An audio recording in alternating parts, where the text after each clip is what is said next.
हमेशा उदास, भयभीत और अशांत रहता है। क्योंकि सही आश्रय नहीं है ना। अब जिसका भी आश्रय लिया वो सब मरण धर्मा है, जिसकी तरफ भी देखते हो सब काल के गाल में जाने वाला है। उदास तो हो ही जाएगा मन, निराश तो हो ही जाएगा। अभी आप आनंद में हो जाएंगे यदि श्री कृष्ण के चरणों का आश्रय ले लें, प्रियाजू के चरण। तो एक अविनाशी बल मिला ना, यार कुछ भी हो मेरे प्रभु तो है ही ना, कहाँ कहीं भी हम जाए हमारे भगवान तो है ना। पर ये बात तभी आएगी जब आप भजन करोगे, भगवान के शरणागत होगे, भगवान के आश्रित होगे, तो आपको अनुभव होने लगे। फिर नहीं भय रहता, फिर उदास नहीं रहता, फिर चिंता नहीं रहती कि कैसे चलेगा हमारा जीवन। नहीं, अनंत ब्रह्मांड है ना, सबका भरण पोषण हो रहा, सबका। जिन पशुओं को कुंतलों मांस चाहिए पेट भरने के लिए, उनको वो मिल रहा है। चींटी को एक छोटा दाना, उसके लिए वो। सबकी व्यवस्था भगवान कैसे कर रहे हैं, पशु पक्षी अनंत जीवों का भरण पोषण कर रहे हैं। फिर ऐसे बलशाली प्रभु का जब आश्रय हो जाएगा तो हमें भय नहीं रहेगा, और हमारी हर आशा पूर्ण करने में वो समर्थ हैं। तो अगर कोई आशा नहीं पूर्ण हो रही तो उसको नहीं पूर्ण होने में ही हमारा मंगल है। वो मंगल भगवान मंगल भवन वो अमंगल नहीं होने देंगे। हम जानते हैं कि ये आशा हमारी पूरी हो जाए तो मंगल होगा, लेकिन आपकी सोच थोड़ी है, वो आगे की देख रहे हैं कि अगर ये आशा पूर्ण हो गई तो या मंगल हो जाएगा या फंस जाएगा माया में। तो कृपालु भगवान वही करेंगे जिससे हमारा मंगल हो। थोड़ा देखने में जरूर लगता है कि इसमें क्या मंगल है, उसका अंतिम परिणाम बड़ा मंगलमय होगा। पर भगवान पर भरोसा रख के अच्छे आचरण का सब कोई जानता है अच्छा ही फल होता है, ये सब कोई जानता है। अगर आप अच्छे आचरण करेंगे, भजन करेंगे, भगवद आश्रित रहेंगे, तो पूर्व जो पाप है वो नष्ट होंगे, और जो पाप के विधान से शरीर बना है उसमें दुख आएगा, कष्ट आएगा, और उसको सहने की सामर्थ्य भी आप में आ जाएगी। तो इसलिए ये जो निराशा है, निर्बलता है, उदासी है, ये होनी ही चाहिए, क्योंकि हमने सही जगह आश्रय नहीं लिया। और जब सही आश्रय ले लोगे तो आनंदित हो जाओगे। सही आश्रय है प्रभु के चरणारविंद का आश्रय, उनके नाम का आश्रय, इसी से आनंद की प्राप्ति हो। नहीं तो बिल्कुल असहाय हो जाता है जी। कई ऐसी परिस्थितियां आती हैं, वो फिर सोचते कैसे होगा। तो हम तो अपने जीवन के लिए केवल कैसे सोचते हैं, वो अनंत जीवों का भरण पोषण कर रहे हैं, ऐसे प्रभु का हम हैं उनके, भगवान का अंश है ना जीव, इतना तो पता होगा ही। तो हम हैं ना उनके ना। अंश का मतलब होता है जैसे पिता का अंश पुत्र होता है, तो ऐसे ही हम भगवान के अंश। यार इतने बड़े घर के होके हम फुटपाथ में 2-2 रुपया मांगते घूमे, बेइज्जती की बात है। इतने बलशाली प्रभु के होकर हमें डर लग रहा है, मतलब अपने प्रभु का भरोसा नहीं इसीलिए डर लग रहा है। नहीं तो ऐसा नहीं हो सकता। हर समय भगवान उसकी रक्षा में अपनी शक्तियों को तैनात रखते हैं, जो पूर्ण रूप से भगवान के आश्रित हो गया। इसलिए निराशा, बलहीनता, उदासीनता, इनसे बचने के लिए भगवान का आश्रय लो, उनके नाम का जप करो, अच्छे आचरण करो, गंदे आचरण मत करो। शराब पीते हो क्या? हाँ, तो बस मांस नहीं खाते, बस गंदे आचरणों से बचो। अच्छा, तो ये जो उदासीनता है एक तरह से संकेत है कि आप अभी सही ठिकाने पे नहीं हो। नहीं तो आ जाएगा बल, आप खुद देखोगे, दूसरों को समझाने लगोगे। जब वो बल आ जाएगा ना अंदर, तो आप ऐसे धन नहीं है, व्यवस्था नहीं है, कोई प्यार नहीं करता है, शरीर रोग से ग्रसित, पर आप मुस्कुराओगे क्योंकि आपको कनेक्शन बहुत बड़े से है, इसलिए आप आनंदित रहोगे। और यहाँ सब कुछ है फिर भी आप निराश रहोगे, क्योंकि जो हमारी चाह है ना वो केवल भगवान की, हम जान नहीं रहे। नहीं, जैसे मन कहता है कि ये भोग मिल जाए तो हम राजी हो जाएंगे, वो भोग दूसरे के पास है, वो राजी क्यों नहीं है? वो किसी और बात के लिए, वो किसी और बात, या तुम्हें ही वो भोग मिल जाए तो फिर कोई और बात खड़ी हो जाएगी, मतलब हमारी मांग अभी पूरी नहीं हुई। और देखो केवट भगवान के चरण धो रहा है जब, तो कह रहा अब कछुनाथ न चाहे, हो गई मांग पूरी, अब नहीं चाहिए। भगवान करे ले लो, सिया जी की अंगूठी दे रहे, कितनी बड़ी बात है। प्राण प्रिया श्री जानकी जी की अंगूठी दे रहे हैं भगवान प्रसन्न होकर, ले लो ना, अब कछुनाथ न चाहे, बहुत मिल गया आपके चरण, ये अब कछ अति आनंद उमगी अनुरागा, अब कछुनाथ अब नहीं चाहिए, क्योंकि आनंद सिंधु प्रभु अपने हो गया। प्रभु से कह रहे हम नहीं चाहिए, कुछ नहीं चाहिए, अब नहीं चाहिए। हमारी चाह तभी पूर्ण होगी जब हम प्रभु के चरणों का आश्रय लेंगे और भजन करेंगे। राघव ठक्कर जी, राधा वल्लभ श्री हरिवंश गुरुदेव। गुरुदेव, मेरा मन तबला बजाने और भजन गायन में लगता है। आपके द्वारा दिए गए राधा नाम में मेरा मन चंचल हो जाता है और टिकता नहीं है। तो कौन से भजन में तबला बजाने में तुम्हें मन लगता है? बताओ कौन सा भजन, कौन सा भजन? नहीं मतलब हमें एक लाइन बताओ कि ये भजन जैसे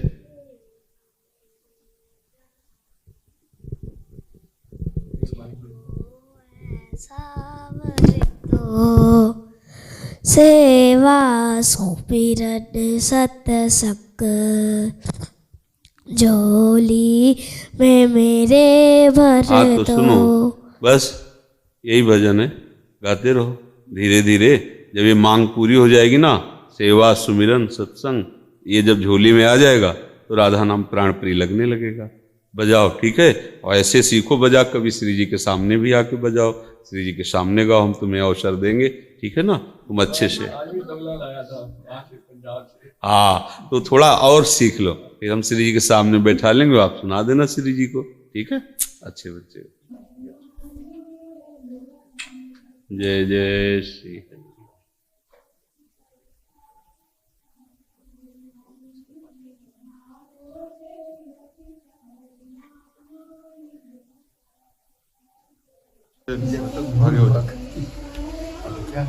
है भूल करती है।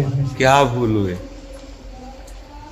हमारे क्षेत्र में कहीं केला का पेड़ नहीं है, हम लगाया बगलों की रक्षा से, रक्षा के लिए एक झांसा काट रहे थे बैठ करके जी। नीचे बड़ा कीड़ा होता है कोई, उसकी पूंछ लाल होती है। हाँ होता है। इतना कट करके ऐसे से करने लगा, तब से हमारा। देखो इसमें एक बात अब अच्छे से समझ लीजिए कि आपका जीवन भगवान का समर्पित यंत्र है, और भगवान के द्वारा 3 लीलाएं होती हैं, सृजन करना, पालन करना और संहार करना। तीनों लीलाओं में यदि कहीं भी आप अपने को कर्ता मानेंगे तो फंस जाएंगे। ना आपके द्वारा सृजन होता है, ना आपके द्वारा पालन होता है, और ना आपके द्वारा संहार होता है। अच्छा, जानबूझ करके अगर हम किसी जीव की हत्या करते हैं तो उसमें कर्ता भाव होता है। हमारा उद्देश्य है कुछ और क्रिया कुछ हो जाती है, और उसके हम बिल्कुल कर्ता नहीं है, ना चाहते थे ना चाहेंगे, तो फिर उसका कोई दंड नहीं होता, उसके लिए सोचना नहीं। और ये विनाश लीला भी भगवान की ही लीला है। संपूर्ण जगत का संहार वही करते हैं, संपूर्ण जगत की सृष्टि वही करते हैं, तो पालन भी वही करते हैं। तो आप अपने ऊपर कोई भार मत रखिए, अब सब भार शरण प्रभु के चरणों में है। वो भजन करवावे, वो जो करवावे, बस ऐसे भाव से रहो ना। हाँ, शोक मत करो कि ऐसा कुछ होगा, भक्त हृदय में ऐसा होता है, ऐसा शोक होता है, पर आपने कोई जानबूझ के थोड़ी किया ना। हाँ, इसलिए आप आनंदित रहिए, ठीक है? आप प्रसन्न रहिए। विशाल जी, श्री हरिवंश गुरुदेव, आपके श्री चरणों में कोटि कोटि नमन।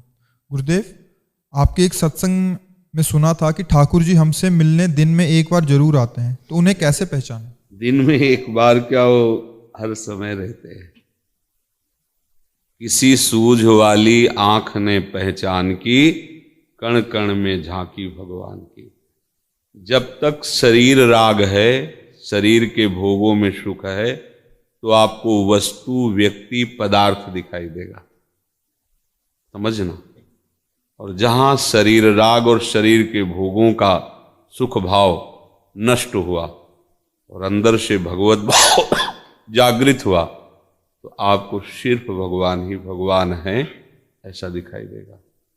वो हमारे पास ही हैं, हमारे समीप ही हैं, और इतने समीप हैं कि कोई और उनसे ज़्यादा हमारा समीपवर्ती कोई है नहीं। बस हमारी दृष्टि अभी माया त्रिगुण के पर्दे से युक्त है ना, तो इसीलिए हमको जड़ और चैतन्य दिखाई देता है, नहीं तो भगवान को खोजने की जरूरत नहीं है। जाको मनमोहन दृष्टि परे, सोत भयो सावन को आंधरो, सूझत रंग हरे ही हरे। जैसे सावन में कोई अंधा हो जाए तो उसे 12 महीना हरा ही नजर आएगा, ऐसे ही जड़ चैतन्य कछु नहीं दीखत, जित दीखत तित श्याम खड़े, ब्यूहल बिकल संभार न तन की, घूमत नैना रूप भरे, करनी अकरनी दो विधि भूले, विधि निषेध सब रहे धरे, नर हरिदास ते भय बावरे, ये या प्रेम प्रवाह परे। सत्य वस्तु भगवान हैं, बस वो जो है को हम नहीं देख पा रहे, यही माया है, और जो नहीं है वो सत्य दिखाई दे रहा है, यही माया का चमत्कार है कि नहीं है पर दिखाई दे रहा है और है पर दिखाई नहीं दे रहा है। इसी माया को हटाने के लिए भक्ति है, बहुत सामर्थ्यशाली है।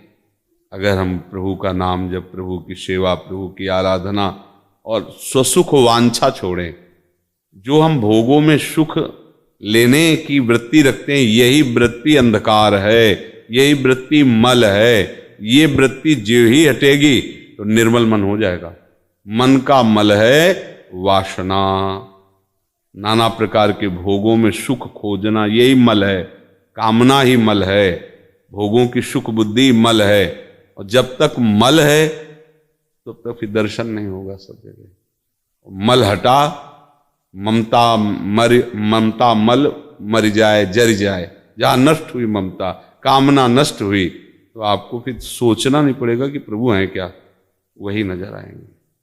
देखो गोपीजनों को सोचना थोड़ी पड़ा, जित देखो तित श्याममयी, अपने प्रीतम को ही देख रहे हैं, वही है, सत्य वही है। गोस्वामी जी को दिखाई दिया, जड़ चेतन जग जीव जत सकल राम मैं जान।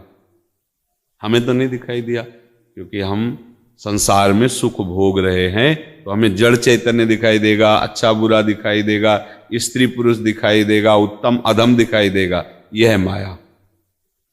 और जहां भक्ति होती है, तो भक्ति का चरम अवस्था का फल यही है कि सर्वत्र अपने प्रभु को भक्त देखता है। तो खूब नाम जप करो, श्री जी की सेवा करो और सत्संग सुनो, और कोई भी गलत आचरण संसार में जो निषेध किए गए वो ना होने पाए।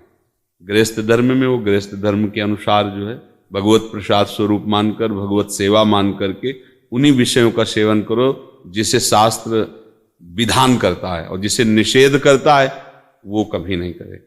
तो धीरे धीरे हृदय निर्मल होगा, निर्मल जन मन सो मोहि पावा, प्राप्त हो जाएंगे, भगवान दिखाई देंगे, वही सब रूपों में ऐसा अनुभव में आ जाएगा। कठिन इसलिए लगता है कि हम इतने देह अभिमानी हैं, इतना हमारा भोगों में राग है कि ये सब बातें केवल लगती हैं, ऐसा लगता है कैसे हट पाऊंगा। तो शुरुआत तो कर दे, जवान कभी थकनी नहीं चाहिए। राधा राधा राधा राधा राधा, हर कार्य करते हुए राधा वल्लभ श्री हरिवंश, राधा वल्लभ श्री, जैसे भौरा गुनगुनाता है ना, ऐसे गुनगुनाते रहो, फिर देखो आप क्या हो जाता है। दो लकड़ियों के घर्षण से अग्नि पैदा हो जाती है, अरण्य मंथन इसी से तो होता था। ऐसे ही हम अपनी जबान और नाम दोनों को रगड़ें, तो इससे वो ज्ञानाग्नि प्रकट होगी कि सब विकार भस्म हो जाएंगे, पर रगड़ना पड़ेगा। नाम जी जप जागें जोगी, परमार्थी प्रपंच वियोगी। नाम जप करके ही जोगी ज्ञान में जग जाते हैं और प्रपंच का त्याग कर देते हैं, माया का त्याग कर देते हैं।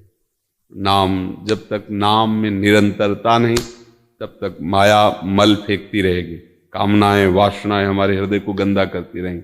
और फिर लोग कहते हैं 10 वर्ष हो गए, 20 वर्ष हो गए भजन करते, कोई लाभ नहीं हुआ, क्योंकि खिड़कियां खुली रखे हो, पोछा जरूर लगाए, पर धूल आई एक क्षण में सब गंदा कर दिया। थोड़ा खिड़की बंद करो, देखना इंद्रियों के न घोड़े भगे, रात दिन इनमें संयम के कोड़े लगे। नियम पूर्वक और बहुत समय तक अपने को पवित्र रखकर, मतलब गंदे आचरण ना करके, और नाम जप किया है तो अनुभव में आ जाएगा, क्योंकि भगवान सत्य है, उनका मार्ग सत्य है, और समस्त महापुरुषों ने इसी मार्ग से भगवान को प्राप्त किया है। रास रस दायिनी सहचरी, मेरे प्यारे गुरुदेव भगवान के चरणों में कोटि प्रणाम। महाराज जी, बहुत प्रयास करने पर भी जो आपने शरणागत मंत्र दिया उसमें मन नहीं बैठ रहा। 1 साल से वृंदावन वास भी कर रहे हैं, प्रतिकूलताएं बीमारी रूप से आ रही हैं। ऐसा कौन सा अपराध बन गया है कि बाहर से तो दैन्यता दिखती है पर अंदर से नहीं, संतों के प्रति भी? कृपया करके मुझ दीनहीन का मार्गदर्शन करें। हाँ, कोई बात नहीं है। जब हम किसी के नामे मकान करते हैं तो उसका जाला, उसकी छिपकली, उसका सब अच्छा बुरा सब उसके नाम हो जाता है। यदि हम शरणागत हैं तो हमारी अच्छी बुरी वृत्तियां, अच्छे बुरे भाव सब प्रभु के चरणों में समर्पित है। अब निश्चिंत होकर के, अगर शरणागत मंत्र में मन नहीं लगता तो राधा राधा, राधा वल्लभ श्री हरिवंश, चतुरासी जी के पद गुनगुनाओ। एन केन प्रकारेण प्रियालाल में हमें जुड़े रहना है। और जहां थोड़ा हृदय पवित्र हुआ, मंत्र में मन लगना कठिन होता है, क्योंकि मंत्र सीधे मन को मारता है। मन मरना चाहता नहीं, इसलिए मंत्र में जल्दी लगता नहीं। तो चलो नाम में आओ। हमारे पास तो बहुत से अस्त्र हैं। जैसे कोई योद्धा युद्ध में जाता है ना, तो एक ही अस्त्र लेके नहीं जाता। हाँ, दूर के लिए अगर राइफल है तो नजदीक के लिए पिस्तौल है, चाकू भी है। अगर पिस्तौल तक हाथ नहीं, वो चाकू से गर्दन काट देंगे। हर व्यवस्था वो फिट रखता है कि हम शत्रु को परास्त ही कर देंगे। ऐसे हमारे पास राधा नाम है, राधा वल्लभ श्री हरिवंश नाम है, शरणागत मंत्र है, निज मंत्र है, चतुरासी जी है, सुधा निधि है, 42, ये सब अस्त्र हैं। हम अपने मन की वासनाओं को मारने के लिए इनका प्रयोग। मन कर रहा है, कहीं मन नहीं लगता है, कीर्तन लगा दिया, मोबाइल में चल रहा है, बैठे सुन रहे हैं। सुन, कान से सुन, एक किसी इंद्रिय से तो सुन, लग। अच्छा, बिल्कुल नहीं लग रहा, दरवाजा बंद किया, सो गए। कोई पाप कर्म नहीं करेंगे, गंदे लोगों से नहीं मिलेंगे, बस ठीक हो जाएगा ये। और अहंकार बिना गुरु की आज्ञा पे रहे, ये अहंकार नष्ट नहीं होता। तपस्या करो तो तपस्या का अहंकार हो जाएगा, व्रत रहो तो व्रत का अहंकार हो जाएगा, दान करो तो दान का अहंकार हो जाएगा। जप में बैठो तो कई घंटे मैं जप करता हूं, देखो साधु हो के उतना जप नहीं करते, मैं करता हूं इतने घंटे, वो अहंकार आ जाएगा। और जब गुरु चरणों का आश्रय लेकर उनकी आज्ञा के अनुसार चला जाता है तो लगता है मैं तो नीच हूं। अगर गुरु कृपा हम पे ना होती तो हमसे कुछ हो ही नहीं सकता था। ये जो कुछ हो रहा है गुरु कृपा से हो रहा है। अहंकार खत्म हो जाएगा। अहंकार नष्ट, तिनकी संगति रहते जाति कुल मद शबनन से। जो रसिक महापुरुष हैं, गुरुजन हैं, उनके आदेश के अनुसार चलने से अहंकार का नाश हो जाता है। तो हम भजन में लगे। ये हमारा मन शरणागत मंत्र में नहीं लगता तो क्यों नहीं लगता? जबरदस्ती लगाएंगे? अब इसको छूट थोड़ी देनी है कि तुम्हारा मन नहीं लगता तो नहीं लगता तो कोई बात नहीं, हम बैठे हैं अंदर से जबान हिलाकर उपांशु जप कर रहे हैं। क्या करेगा मन? कहाँ जाएगा? तो भाग, मैं कहीं नहीं जा रहा। भाग तो कहाँ भागेगा? हमारे बिना उसकी कोई सत्ता नहीं है। तो हमें डरना नहीं है, बच्चों की तरह नहीं डर जाना कि अरे मन तो ये विषय मांग रहा है, अब क्या करें? मांगने दो उसको। बच्चा है, वो कह दे कि हम आग से खेलेंगे, जहर खाएंगे तो हम दे देंगे क्या? ऐसे मन बच्चा है, विषयों में घूमता रहा है, डांट लगाओ उसको। नहीं, ये तुम्हारे योग्य बात नहीं, नहीं देंगे, ये तुम्हें खाना ही पड़ेगा, तुम्हें करना ही पड़ेगा। जैसे माँ बच्चे को दूध पिलाती नहीं पीता तो थप्पड़ भी मारती, पी दूध। उसमें माँ का क्या है? प्यार है, उसको स्वस्थ रखना है। ऐसे ही मन है, जप नाम जप, नाम जप। नहीं जपेगा, ठीक है, आज भोजन बंद तेरा। जब तू इतना नाम जप लेगा तभी तेरे को रोटी मिलेंगे। आना पड़ेगा, लाइन में आना पड़ेगा उसे। अब जाएगा कहाँ? हमारे पास गुरु कृपा है, आराध्य देव की कृपा है, धाम की कृपा है। अब हमें परास्त नहीं कर सकता मन। तो ये बात समझनी होगी। ललिता सखी, प्यारे गुरुदेव के चरणों में कोटि नमन। गुरुदेव, मेरा भजन रुक रहा है, कृपया मार्गदर्शन करें। तो जो बुद्धि भजन को समझा रहे कि रुक रहा है, उसी बुद्धि से कहो कि शुरू कर, आगे बढ़ा। कैसे रुक रहा है? भजन कोई स्वाभाविक थोड़ी होता है। भजन तो करना होता है साधक को। स्वाभाविक तो सिद्धों का होता है, और जिनका स्वाभाविक होता है उनको कुछ कभी प्रश्न नहीं उठ सकता, क्योंकि वो तो उसमें परिपक्व हो चुके हैं। साधक को करना होता है, सिद्ध का होता है। तो अब हाँ, मेरा भजन रुक रहा है, तो साधक हो तो उसी पर और उस पर जोर लगाओ। मन नहीं लग रहा भजन में, बिल्कुल अशांति है, मंजीरा उठाया, राधा राधा राधा राधा राधा, परम भजन हो रहा। मंजीरा नहीं बजाया, राधा राधा राधा राधा राधा राधा भजन हो रहा है। अब उसमें मन की चक्कर में पड़ के तो फिर बकवास ही रह जाएगी, बात तो बनेगी नहीं। हमें लड़ना पड़ेगा। जब किसी योद्धा को परास्त करना होता है तो सब दांव चलाए जाते हैं, आखिरी दांव तक हमें लड़ना होता है। तो मन रूपी योद्धा को परास्त करने के लिए हमें हर दांव चलाना है। वो एकदम अशांत हो रहा है, हम कीर्तन राधा राधा, वो कहेगा नहीं बोलना है, हम कहे राधा राधा, और जोर से बोलेंगे राधा राधा। उसको हारना पड़ेगा। हमारे पास राधा नाम है। अब देखो, इसमें लगोगे नहीं तो ऐसा कोई जादू कोई नहीं कर देगा। ये सब कहने सुनने की बातें हैं कि उन्होंने ऐसे कहा, ऐसे कुछ नहीं होने वाला, ऐसे वैसे कुछ नहीं, ये सब नाटक है। पक्की बात मान लो, बात बनेगी, तुम्हारे मन को भजन में लगना पड़ेगा। गोस्वामी तुलसीदास जी कहते हैं, बारी मथे घृत होय बरु, सिकता ते बरु तेल, बिनु हरि भजन न भवतरी, यह सिद्धांत अपेल। चाहे बालू के तुम पेरने से तेल निकाल लो, और पानी के मथने से चाहे तुम मक्खन निकाल लो, निकलेगा क्या? नहीं। असंभव को तुम संभव कर लो, मान सकते हैं, लेकिन बिना भजन के इस संसार समुद्र से तुम पार नहीं हो सकते। भजन करना पड़ेगा। भजन होता सिद्धों का है, जिन्होंने पूरे जीवन रगड़ की है, अब अभ्यास हो गया है, उठते बैठते चलते फिरते स्फुरित हो रहा है। अब उनको थोड़ी कि रुक गया, अपने लोगों को करना पड़ेगा। खूब रात दिन रगड़ करो प्रभु का आश्रय लेकर, तो धीरे धीरे भक्ति महारानी की कृपा से माया महारानी अपनी लीला समेट लेंगे, हम आगे बढ़ जाएंगे प्रभु के मार्ग में। नितिन कश्यप जी, सतगुरुदेव भगवान के चरणों में कोटि कोटि प्रणाम। गुरुदेव, मैं आपके चरणारविंद में अपना आत्मसमर्पण करता हूँ। हे गुरुदेव, यदि हम सभी जीव प्रभु के अंश हैं, तो प्रभु ने पहले हमें इस संसार में भेजा और अभी अपनी माया में हमें फंसाया, फिर उपदेश कर रहे हैं कि निरंतर मेरा स्मरण कर, मुझे ही प्राप्त होगा। हे गुरुदेव, इस रहस्य को समझाने की कृपा करें। असल बात बच्चा, प्रभु ही अपने आप से अपने आप में खेल रहे हैं। बात यह है, दूसरा कोई नहीं है। वही माया है, वही जीव है, वही बंधन है, वही मोक्ष है।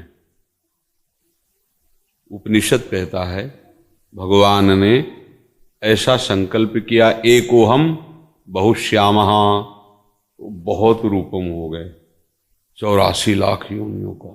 ये जड़ चैतन्य शब्द, वही एको हम बहुश्यामा। जैसे आपने श्रीमद् भागवत में ब्रह्मा जी जब बछड़ों का हरण करते हैं और फिर सखाओं का भी हरण कर लेते हैं, इस लीला को पढ़ा है? तो भगवान बछड़े बन गए और भगवान सखा बन गए, सखा की कुर्ता भी बन गए, सखा का पैजामा भी बन गए, धोती भी बन गए, सखा जो छड़ी छीका रस्सी सब बने ना, भगवान बने ना।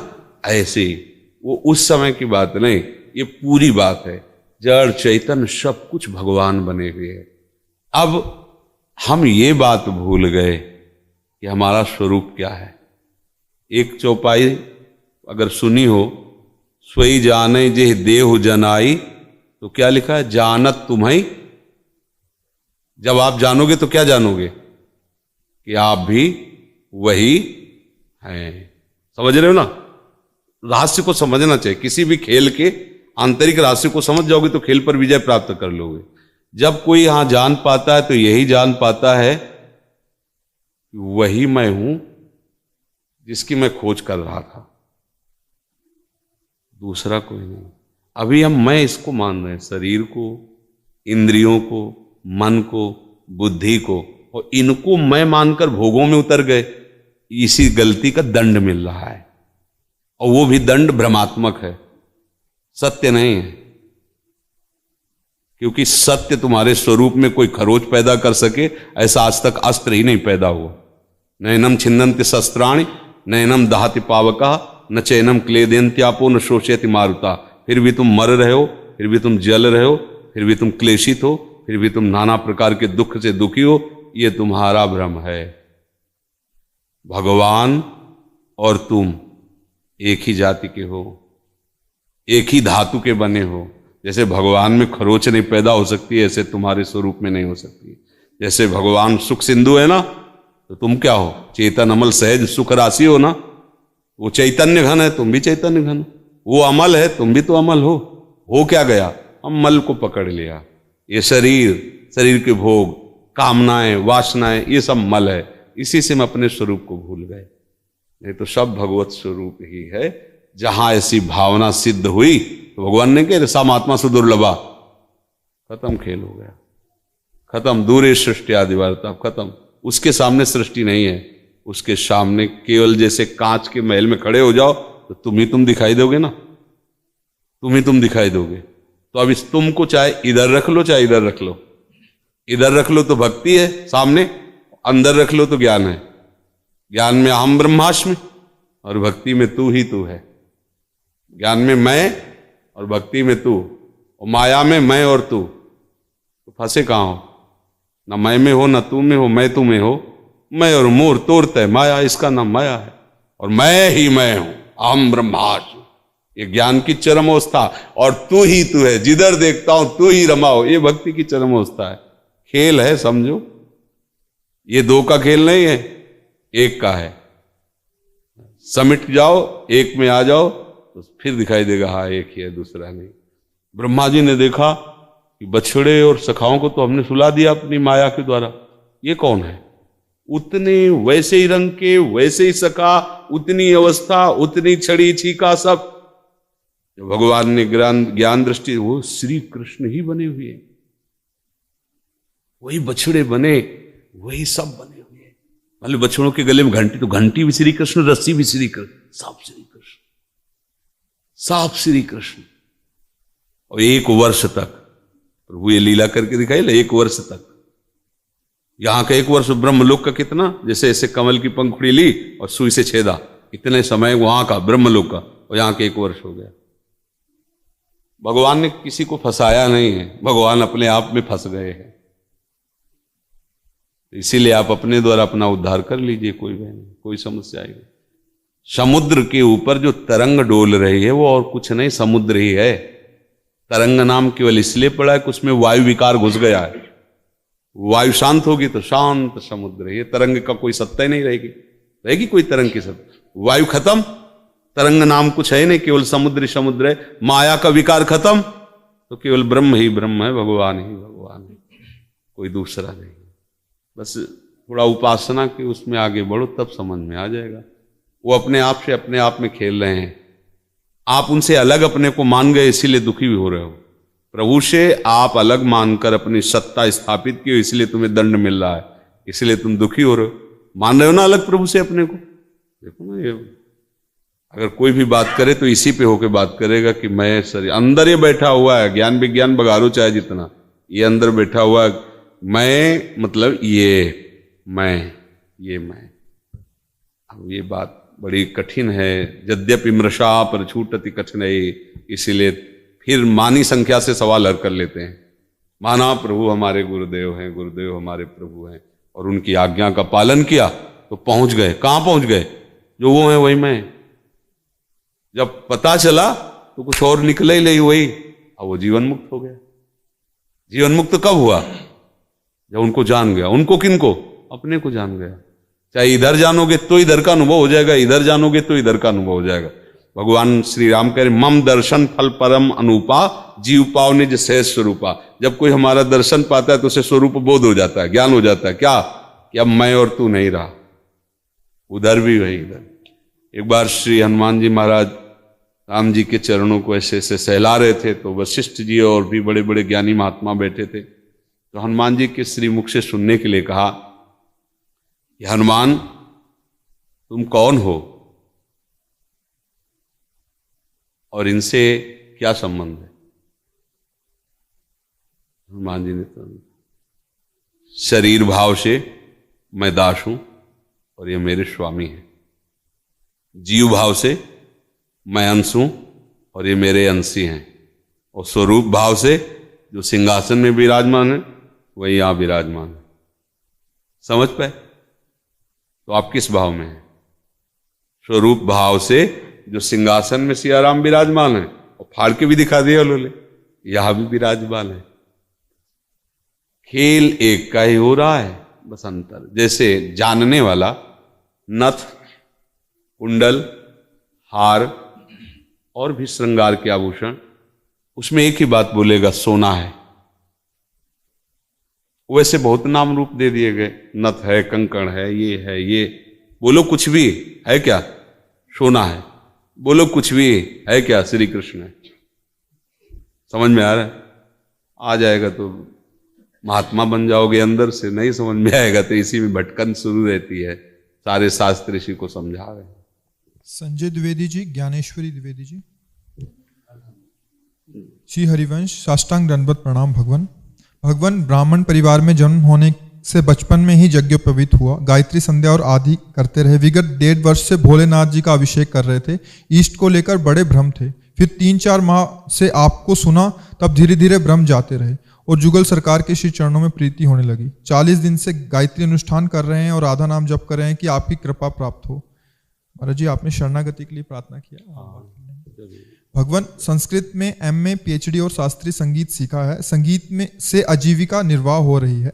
90% संत भक्तों के भक्ति पद भजन आदि गाते हैं, परंतु कभी कभी भजन के अतिरिक्त भी कुछ गीत गाने पड़ते हैं, परंतु फिल्मी गाने कभी नहीं गाते। महाराज जी गा सकते हैं? कह रहे हैं कि कभी कभी दूसरे गाने पड़ते हैं। देखो, जैसे इसको हम इस रूप में लेते हैं, जैसे आप श्री जी के शरणागत हो और आपको श्री जी के परिवार का पालन पोषण करने के लिए फावड़ा चलाना पड़े, व्यापार करना पड़े, नौकरी करना पड़े, तो आप उसे करोगे ना। ऐसे ही अगर आप किसी समाज में जाते हैं और अर्थ प्राप्ति के लिए आपको ऐसे गाने पड़ते हैं, तो कोई उसमें बात नहीं है। उस अर्थ के द्वारा श्री जी की सेवा और जो श्री जी का परिवार है उसका भरण पोषण हो रहा है, तो उसको हम उपासना में नहीं लेते। वो तो हमारे सेवा के लिए अर्थ चाहने की जीविका है। जब उपासना की बात आएगी तो फिर रसना कटो जो अन्न रटो, निरख अन्न फुटो नयन, श्रवण फुटो जो अन्न सुनो श्री राधा जस बहन। ये हमारी पर्सनल हृदय की बात। व्यवहार में उतरना पड़ेगा, तो जो काम होगा वो हमें करना पड़ेगा। मान लो किसान आदमी है, तो पूरा बोएगा, फसल काटेगा, और उससे जो अन्न पैदा होगा श्री जी का परिवार, अतिथि, संत सेवा, इससे होगी। ऐसे ही अर्थ की प्राप्ति के लिए यदि आपने संगीत आदि सीखा है और उसको गाते हैं, अर्थ मिलता है, तो ये आपकी जीविका उपार्जन के लिए है, ये आपकी उपासना थोड़ी है। उसमें आप जो भी गाना पड़े, जैसे भी गाना पड़े, पर अपनी आंतरिक स्थिति को श्री किशोरी किशोर जी के चरणों में रखना है, कोई परेशानी नहीं।